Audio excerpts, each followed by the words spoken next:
Alrighty, guys, we are here for the NFL. Let me shut my door real quick. Give me 1 second.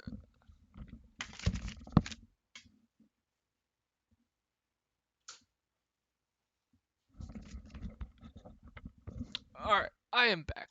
We are here for the final look for the NFL main slate. So now there is still some news that we are waiting for. We got news that Deontay Johnson's going to be in. I think we got news Robert Tunyon's going to be in.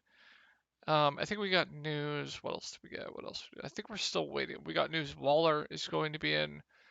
Still think there's a bit of news that we're waiting on for though. So if you don't know who I am, my name's Shook. Make videos on YouTube, and then I also make videos. This video will be going onto this subreddit where I make posts, DFS Sports. Username is Shook underscore dash. Find my posts. You can pretty much ask me anything. I'm gonna be on up until lock, regardless. You can ask me whatever you want. I'll answer all of your questions. Been playing DFS pretty seriously now for the past 2 or so years. Have been pretty profitable too. If people want to, I could show my tax return, but I think that might be a little bit inappropriate. But if you want to see tax returns, I can show you my tax return. But yeah, that's who I am. Uh, and then if you want to join my Discord, it is through Patreon where I will have, you guys will see this video publicly, but I will have a private video going over the slate more in depth on who I like and why I like them. This video is just going to be more of like who I like, who I don't like. I'm not going to explain my reasoning behind most of them. So yeah, in the private Discord, you'll have a private video going over who I like, what I like, more in depth, and then you'll have a player pool for cash and GPPs. You'll have ownership projections. In my opinion, that pays for itself. And then you will have Discord to talk with others, cores, etc., etc., etc. Just tons and tons of content in the Discord. And then you'll have a good community to talk with and other people that do write-ups in the Discord as well. So pretty good value in my opinion. Appreciate you guys. Started it 5 or so days ago. It's already popping off. So really appreciate you guys. But without further ado, let's get into this final look. So Philadelphia at Detroit. We'll go game by game this time. The highest total on the, sorry, that's projections. On the highest total on the early games at 48.5. So Jalen Hurts 6.8K is going to be the most popular quarterback in my opinion on the slate. We'll go over cash game plays too while I do this as well, but for good reason, right? I think Philly's going to throw the ball a little bit more than they did last year. The pickup of AJ Brown, really, really good offensive line, one of the top offensive lines in the league. Detroit doesn't have a very good defensive line, terrible defense as well. So this game just sets up perfectly for Jalen Hurts. Um, Top play, in my opinion, to stack with him is going to be AJ Brown and Dallas Goedert. I'm always going to do double stacks for large field tournaments, so those would be the top two guys I'd stack with Jalen Hurts. So I love AJ Brown in this spot, and I love Dallas Goedert. I think Dallas Goedert, if you're not paying up for tight end in cash, is the number two cash tight end in my opinion. If you're not spending up and you're not spending completely down, he's just the clear cash play if you're going in the mid range. So love Philly on that side of things. Let's go over to Detroit. So yeah, not much interest here, but if you're playing Philly, you're definitely going to want to bring back. And in my opinion, there's two guys that you can consider. Well, three. Deandre Swift, Amon-Ra St. Brown, and Hawkinson. My favorite's probably Deandre Swift. I do expect Detroit to be down. Excuse me. So they're probably going to have to use Deandre Swift in the passing game a lot. And Amon-Ra St. Brown at the end of last year was getting a ton of volume. Now, Hawkinson and Deandre Swift were out, so that could have helped a little bit. But I think that volume is still going to be there. I think Goff definitely trusts Amon-Ra St. Brown. So those three, I think, are interesting tournament plays. If you want to get sneaky and not go with the clear bring back in Deandre Swift. I think Amon-Ra and Hawkinson are definitely interesting. Baltimore at the New York Jets. So this is a, 44 and a half or 44 over under. So Lamar Jackson, one of the top cash play quarterbacks in my opinion. Definitely do prefer Jalen Hurts, but same with Jalen Hurts. I definitely do prefer to double stack. If he's gonna have a winning day, he's definitely gonna bring two receivers alongside with him. Like he went for 4 touchdowns here when he had a winning day, 3 touchdowns here when he had a winning day. So he's definitely gonna bring some receivers along with him if he has a slate breaking day. So like Lamar, I don't have to go over why he's in a good spot. We all know he's in a good spot. We're gonna have to monitor the situation here with the running backs. Mike Davis could definitely be in play. Then, excuse me. Top option for stack for him is definitely Mark Andrews. I think he's kind of in a weird price range. In my opinion, I wish it was a little bit cheaper. It's just much easier to get to Kelsey. So if that's going to lower Mark Andrews' ownership, that could be interesting. I don't think this game gets a ton of ownership either. So yeah, and then on the Jets side of thing, not really much that stands out to me except Elijah Moore. I think Elijah Moore is definitely going to be a target monster, and I think he makes for a really good play in cash games. So yeah, I think Elijah Moore is just very safe. So definitely do like Elijah Moore quite a bit on this slate.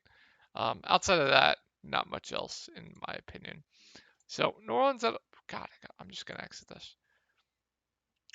What are we at? New Orleans at Atlanta, 43 over under. So if we take a look here, let's take a look. Where is Jameis Winston's ownership? He is projecting for 5% ownership. And Jameis Winston definitely, he has a ceiling. We all know Jameis Winston likes to chuck the ball, right? I think at 5%, it's definitely doable. For running back, Alvin Kamara is fine. I think Michael Thomas, if he plays, is a very interesting tournament option at 5.7K. He's going to go unowned with all the other mid-range wide receivers that look decent, like Pittman, Kirk, Elijah Moore. So definitely interesting. But I don't really have that much interest in this game, in my opinion. Not going to get to anyone on Atlanta either. So New England at Miami, I have no interest in this game, so I'm probably just going to skip it outside of the Miami side of things. If I had a favorite running back for New England, it'd definitely be Stevenson. Favorite wide receiver, it would definitely be Jacoby Myers. And let's go to the Miami side of things. So let's take a look at Tua's ownership. 2%. Let's get that right. 2%.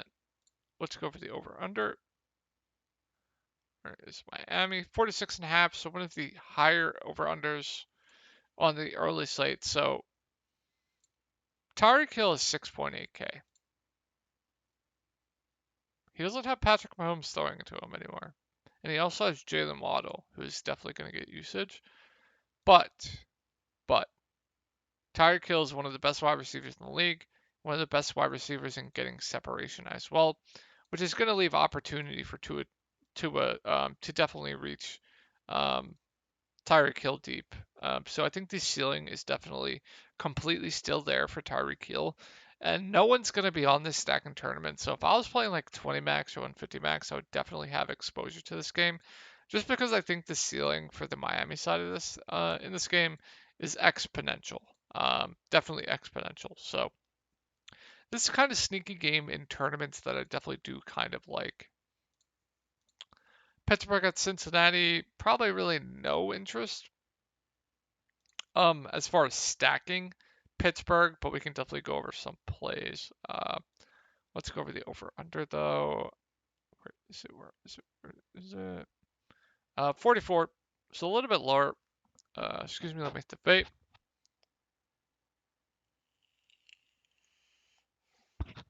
So Trubisky. No, thank you. But Najee Harris, 6.4K. I think he's perfectly fine for cash. I think it's perfectly fine for tournaments. Going to be on the field a bunch. Going to be a usage mantra as well. Definitely involved in the passing game. Wish they were at home. They aren't at home. If they were at home, I think that would definitely help him. He'd be a $5 running back. But yeah, I think Najee Harris is very safe and definitely a decent cash game play. Deontay Johnson 6K is going to play. Um, I don't think anything's really going to change from last year, in my opinion. Now you're getting him at a discounted price. So I think definitely Deontay Johnson is a decent play as a bring back if you're going to be using a Cincinnati stack. Either him or Najee would be my favorite options. I think Pickens is still viable with Deontay Johnson in, but I definitely don't love it now that Deontay's in. But I think Pickens is definitely still viable, but I think he's a little bit riskier now with Deontay in. So this stack is going to be extremely, extremely popular. Joe Burrow, for good reason, very easily double stackable. We know where the targets are going to go with this team. It's going to go to Jamar Chase. It's going to go to T. Higgins. It's going to go to Hayden Hurst. So yeah, it's going to be 3 or 4 guys that um, Joe Burrow is going to be throwing to. Maybe 5 if you consider Joe Mixon, but mainly 4. Higgins, Chase, Mixon. So yeah, and Hurst. So yeah, they're just gonna throw the ball a ton. Um, and I don't know. I don't see anything slowing them down from last year, in my opinion. So I think Joe Burrow is going to be a very popular stack in GPPs, and I think it's for good reason. So this is one of my favorite tournament stacks. That's Indianapolis, 46. Matt Ryan, 5.5K, I definitely think is an upgrade from Carson Wentz. Jonathan Taylor is going to be extremely popular in tournaments. What that's going to do is that's going to lower the ownership on Matt Ryan and his double stacks. Pittman Jr. is projecting as, if not the best point per dollar wide receiver play on the slate. So if you're playing cash games, you probably just play Pittman, throw him in your lineup, call it a day, get it over with. I think Paris Campbell is definitely solid for salary relief as well. I'm probably not going to get to anyone else, but this is just an ownership thing. If everyone's going to be on Taylor, I'm more inclined to go to Matt Ryan in tournaments and double stack him with like Pittman, Campbell, etc., etc., etc. And they also get a phenomenal matchup. So yeah. On the Houston side of things, not much interest really for me besides Brandon Cooks as a bring back option. Brandon Cooks is always going to be the clear number 1 on this team. Always going to get a ton of volume as well. So top option for a bring back. So yeah. I don't like anything in this game. I think ETN and Robinson are kind of going to split the snaps, maybe like 55-45 in favor of ETN. But nothing else really stands out to me. I think Evan Ingram's going to have a breakout year. The New York Giants didn't really utilize him well enough, in my opinion. I think Jacksonville is definitely going to utilize Evan Ingram better. I know you guys are puking in your head, but I definitely think he is a viable, cheap tight end option. I think Christian Kirk at 5.1K is definitely a very good cash game play and a pretty safe play, in my opinion. So Christian Kirk, probably my favorite play on the Jaguars. I think he's definitely a solid cash game play as well. And I think Zay Jones, if you want to get different in GPP, is fine. But I'm not going to be stacking Jacksonville at all. I'm not going to be stacking Washington either. Even though I'm an Eagles fan, Carson Wentz just doesn't do it for me. Now, with Robinson out, I do project Antonio Gibson to get the bulk of the work at 5.8K, and if that is the case, he is just too cheap in my opinion, so I definitely think you consider him for cash games. I definitely think he's a little bit too cheap. Now, is there a chance where JD McKissick and like other guys get involved? Yeah. So there definitely is a little bit of risk with Gibson. We'll just have to monitor beat writers news up until the game. We still have a day and a half or so. But yeah, assuming Gibson gets the bulk of the work involved in the passing game as well, and they are at home, $5 running back, I think he definitely looks like a very good value at running back, in my opinion. Definitely cash game viable as well. Not going to get to any San Francisco. I'm not going to get to any of this game at all, so I'm probably just going to skip it. Probably not going to get to any of this game either with Cleveland. I don't really like anything. I don't like Amari Cooper. He's on the downtrend of his career. I definitely don't like. I think Njoku is definitely interesting. They had more tight ends last year, but he'll be the clear number one on this team. So I think he's definitely interesting. I like no ownership, but that's really it. On Carolina side, not much interest in anything else. I definitely do think Baker Mayfield is an upgrade from Sam Darnold, and I think that'll definitely help Christian McCaffrey some. And I think right now, if you had to decide between JT and Christian McCaffrey for cash games, I definitely do lean Christian McCaffrey just for the discount. He is my cash game lock for this week. So if you're playing cash games, throw Christian McCaffrey in your lineup, call it a day, and then go from there, in my opinion. I think DJ Moore is definitely cash game viable as well. Just target monster, and I think the upgraded quarterback will help him as well. But outside of that, not much really stands out to me. Um, so now on to the higher total games of the slate. So Green Bay at Minnesota, 46 and a half. Not sure how much ownership Aaron Rodgers is going to get.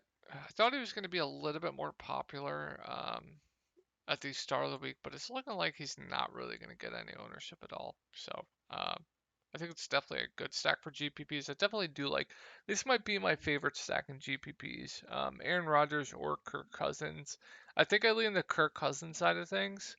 But you can't go wrong with Aaron Rodgers, right? I think Aaron Jones is definitely going to be a lot more involved in the passing game with no Devontae Adams. AJ Dillon is definitely going to be involved, so Aaron Jones is not going to be the like 60+% guy, but Aaron Jones is extremely efficient, especially in the red zone. So I think he's definitely going to get there alone on target share. I think that boost is going to be pretty significant. Um, I probably wouldn't play him in my double stack with Aaron Rodgers, but I think it's fine. And I think Aaron Jones right now stands out as a pretty good cash game play, in my opinion.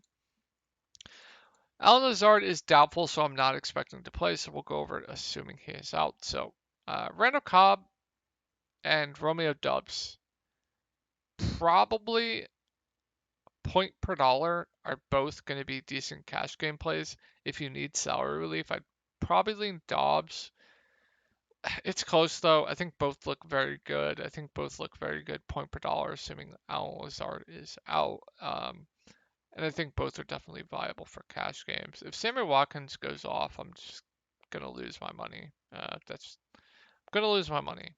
Um, so yeah, um, just gonna lose my money. But yeah, cheap options to stack Aaron Rodgers with. You can pay up to be contrarian in different spots with this stack. So definitely do love that stack. And then I love this stack too with Kirk Cousins. Anytime I can play Justin Jefferson, I'm going to play him. Um, Similar to other guys, very good at getting separated. Green Bay definitely has a good defense, so but that doesn't really worry me. Kirk Cousins very easily double stack. I'm not going to include Dalvin Cook in those double stacks, but he's going to throw to three guys, right? JJ, Thielen, and Irv Smith Jr. are going to be three guys he's throwing the ball to. I think Irv Smith Jr. is probably my preferred tight end option for cash if you're going to be spending down. And I think Justin Jefferson is definitely viable for cash as well. But definitely do love this stack a lot. And then the Giants. What is the over under here? 46 and a half. Daniel Jones viable for cash, but not going to be. I probably wouldn't do it. But I think this stack is interesting, right? So I'm expecting, like, if the Giants are going to be down, Derrick Henry is going to get no ownership. All the ownership right now is going to Saquon Barkley. So if you're going to do like a Daniel Jones double stack and throw Kadarius Toney, um, got to wait on RSJ News, and like Robinson, you could do whatever. Everyone's going to be on Saquon Barkley. So Daniel Jones is going to be unowned. I think Tony's going to get some ownership. And then Derrick Henry is going to be unowned. Derrick Henry has, I think, the second highest ceiling on this slate, in my opinion. So if he's going to be unowned, I definitely do like Derrick Henry a lot for tournaments. And I think this double stack with this spring back is definitely good if you think the Giants are going to be down. I'm not going to go on the Tennessee side of things. All right, last two games here. I feel like I've been talking forever, but let's get it. Where is it? 52 and a half over under. So Derek Carr, Darren Waller is in, so that definitely downgrades Adams and Renfro for me. Waller himself, I think, is fine. This game is just fine. I think fine, good anyone. Fine, but yeah. Herbert projected to throw the most touchdowns out of any quarterback this year. I definitely do tend to agree with that presumption and projection. He's going to throw the ball a ton. Three guys that are going to get the ball: Eckler, Keenan Allen, Williams. I think Palmer and Guyton are interesting GPP plays. Not sure how much either are going to be on the field, but I think one of them will be on the field, but not sure how much that time is going to be split. Not going to go to any of the tight ends either, but yeah, definitely love Justin Herbert stacks. And then my favorite game to target with the highest over under at 54 is this game. So my video yesterday, Patrick Mahomes is going to get more ownership and just more inclined to go to Kyler Murray at a discount. But Travis Kelce, if you can fit him in cash games, I definitely advise you to do so. We're not going to get Travis Kelce this cheap ever again. So, yeah, I love Kelce all around. I love Juju. This price is too cheap. I definitely think he makes for a pretty good cash game play as well. High total. Both teams aren't going to play much defense. I think this game is going to shoot out. So, yeah, love this game altogether. I think there are definitely good cash game plays as well. For GPPs, I prefer the collar side of things just as an ownership purpose thing. So yeah, definitely do prefer Kyler for GPPs. James Conner, no Chase Edmonds on this team. If you think the volume is going to be the same as last year, I think it's 7K. He is definitely a good play. And then Marquis Brown, going to be one of the most popular plays on the slate, and for very, very good reason. Absolutely love Marquis Brown. If I'm stacking KC in Arizona, I'm using Marquis Brown as a bringback, or I'm using him in my double stacks. I think he looks absolutely phenomenal. Now, here's the thing we have to monitor. So Rondale Moore is out. In the preseason, Greg Dortch was the one playing the slot. Andy Isabella was playing outside. Now, that doesn't mean Andy Isabella can't play the slot. I definitely think Andy Isabella has played the slot before. But my projection right now is that Greg Dortch is going to be starting in the slot. So another 3K value that I think would look decent if he starts in the slot. Not going to get to Green. I think he's fine, but on the backstage of his career. And then we're going to have to monitor the Zach Ertz news. Once we get all this news, we'll definitely be posting all of that in the Discord. Make sure you check that out if you are interested. I'm trying to think if there's any value plays that I missed. Oh, I didn't go over Houston. So there is, yeah. So Dameon Pierce is getting a ton of hype, and it's probably going to be a popular cash game play. I don't like Dameon Pierce at all. I really don't. I think he's going to be overowned. I think he's a donk play in my opinion. I think he's going to be game scripted right out of this game. I think Indianapolis is going to be going to get a lead, which means they're going to game script Dameon Pierce right out of this game. Houston is going to have to throw the ball. Now, that definitely could not be the case, but if he's going to get a ton of ownership, I am just going to fade. I'm probably not going to touch him in cash games either. But I definitely think he's a viable cash game option. If I missed anything, please let me know. I feel like I tried to go over everything, but hope you guys have a good night. Excited for the first week of NFL.